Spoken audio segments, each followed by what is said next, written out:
మీరు చిన్నతనంలో రాజకీయాల్లోకి వచ్చారు, చిన్నతనంలో మంచి పదవులు కూడా ఎంజాయ్ చేశారు. ఇప్పుడు ఇంకా యువకులే మీరు. రాజకీయ పార్టీలు ఖచ్చితంగా జాతీయ పార్టీలు కావచ్చు, ప్రాంతీయ పార్టీలు ఇచ్చిన హామీలు ఏవి నెరవేర్చడం వాళ్ళతో కాదు. ఎందుకంటే బీజేపీ చెప్పింది ఏడాదికి 2 కోట్ల ఉద్యోగాలు అన్నది, అది నెరవేరలేదు. చాలా అంశాల్లో ఆ దాని మీద మాట్లాడాలి కదా, దాని మీద మాట్లాడాలి. At the same time Congress కూడా సరే 20 నెలల్లో ఆర్థిక పరిస్థితిని చక్కదిద్దుకుంటూ వాళ్ళు ఏదో కింద మీద పడుతున్నారు. ఈ బీఆర్ఎస్ ప్రభుత్వం కూడా గతంలో మీరు ఎమ్మెల్యేగా 2 సార్లు ఉన్న క్రమంలో డబుల్ బెడ్రూమ్లు కావచ్చు, దళితుని ముఖ్యమంత్రిని చేస్తాం, దళితులకు 3 ఎకరాల భూమి కావచ్చు, ఇవన్నీ కూడా నెరవేర్చలేదు. నెరవేర్చకపోవడం అనే దాని విషయంలో మీరు ఇంత ముక్కుసూటితనంతో ఉంటే రేపు పొద్దున ఏ పార్టీలు ఉన్నా మీరు రాజకీయాలలో ఇమ్మడలేరు. బీఆర్ఎస్ పార్టీ మీకు ఇన్ని అవకాశాలు ఇచ్చిన తర్వాత ఇప్పుడు మీరు పార్టీ మారడానికి నేను చెప్పే ప్రతిపాదన కూడా అదే. ఏ పార్టీ నన్ను చేర్చుకోవాలన్నా నేను ఈ అంశాలను లేవనెత్తుతా. ఆ స్వేచ్ఛ ఉంటుంది, ఆ దిశగా మేము ఆలోచిస్తాము అంటేనే వాళ్ళు చెప్పిన మాటల్లో నిజాయితీ ఉందా, ఏమైనా ప్రయత్నం చేసే విధంగా వాళ్ళ వాయిస్ ఉందా అనేది గమనించి మాత్రమే జాయిన్ అవుతా. లేదంటే నేను ఆల్టర్నేట్ కూడా మీకు చెప్పిన నేను ఇది కాకుండా బాలరాజు కొత్త పార్టీ పెట్టబోతాం, కొత్త రాజకీయ పార్టీలు పెట్టే స్థాయి నాకు లేదు. పార్టీల వల్ల ఒరిగేదేం లేదని ఇప్పుడు ఉన్న పార్టీలతో కానప్పుడు కొత్త పార్టీ పెట్టే అవసరం ఏముంది నాకు?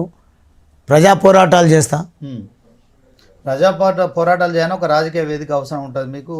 ఖచ్చితంగా ప్రజల మద్దతు అవసరం. ఇప్పుడు గాంధీజీ గారు ఏం పార్టీ పెట్టి దేశానికి స్వాతంత్రం తీసుకురాలేదు.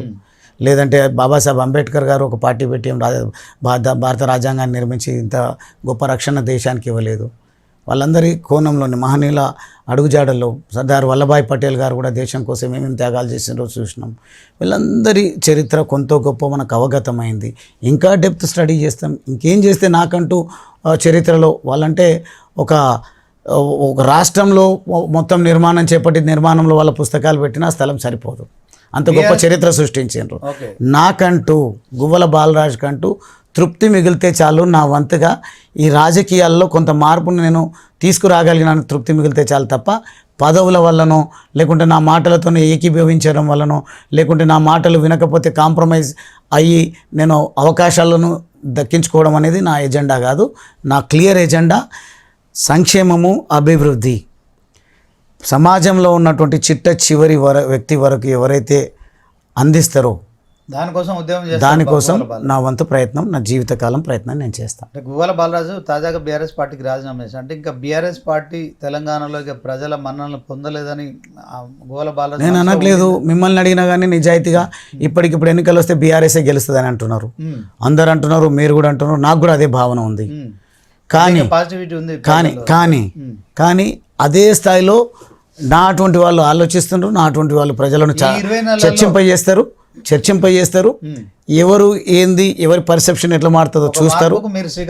100%. అది బీఆర్ఎస్ అధికారంలో రాని, బీజేపీ అధికారంలో రాని, కాంగ్రెస్ అధికారంలో రాని, ఏ పార్టీ అధికారంలోకి వచ్చినా నేను ఇచ్చేటువంటి సందేశం, నేను తీసుకున్నటువంటి నిర్ణయం వల్ల కొంత గొప్ప మేలైతే చేకూరుతుంది అనేది నేను నిర్ధారించుకున్నాను. 20 నెలల్లో కాంగ్రెస్ పాలన ఎట్లుంటుంది అంటే గువ్వల బాలరాజు ఏం చెప్పి ఇక మీరు చూస్తున్నారు. 20 నెలల్లో భ్రష్టు పట్టించిన రాష్ట్రాన్ని. ఇప్పుడు దాదాపుగా ఒక 1000-2000 కోట్ల పెట్టుబడులు తెలంగాణ రాష్ట్రానికి బీఆర్ఎస్ పార్టీ అధికారంలో ఉన్నప్పుడు ఆంధ్ర నుంచి, ఇతర ప్రాంతాల నుంచి వచ్చేటివి. ఇప్పుడు ఇక్కడ నుంచి వచ్చినటువంటి పెట్టుబడులు అక్కడికి బయటకు వెళ్తూ ఉన్నాయి. ఇక్కడికి వచ్చే సంస్థలు బయటకు వెళ్తూ ఉన్నాయి. ఇప్పుడు ఇక్కడ సేఫ్టీ, సెక్యూరిటీ కరువైంది. ఇక్కడ ఆ పరిస్థితి లేదు. హైడ్రా పేరిట కాలయాపన చేసిండ్రు, భయభ్రాంతులకు గురి చేసిండ్రు.